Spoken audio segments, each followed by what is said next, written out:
Hello दोस्तों, नमस्कार। मैं शिल्पा तो हमारे यूट्यूब चैनल में आप सभी का स्वागत है। आप लोगों के बीच में बहुत ही प्यारा चुटकुला गीत लेके आए हूँ। मेरे गीत कैसे लगे आप लोग कमेंट में जरूर बताना और वीडियो को फुल वॉच करके जरूर देखना। तिरछी नयन गोरे गाल हो, निकल आगे नथुनिया।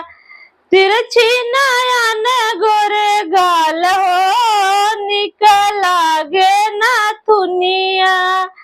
तिरछी नयन गोरे गाल हो, निकल आगे नथुनिया। यही नथुनी पे तीन जने राजी, यही नथुनी पे तीन जने राजी। देवर बालम ननदोई हो, निकल आगे नथुनिया। देवर बालम ननदोई हो, निकल आगे नथुनिया। तिरछी नयन गोरे गाल हो, निकल आगे नथुनिया।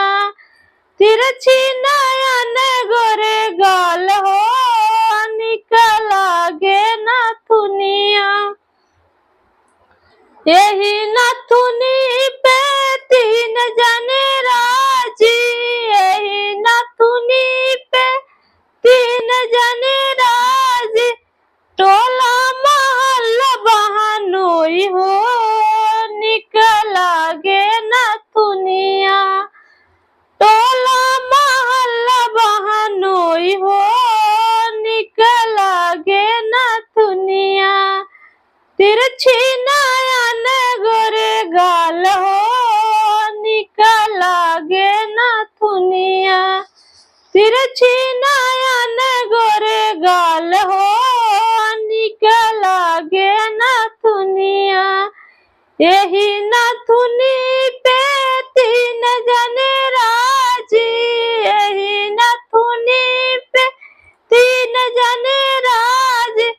पुलिस दरोगा थानेदार हो, निकल आगे नथुनिया। पुलिस दरोगा थानेदार हो, निकल आगे नथुनिया। तिरछी नयन गोरे गाल हो, निकल आगे नथुनिया। तिरछी नयन गोरे गाल हो, निकल आगे नथुनिया। तिरछी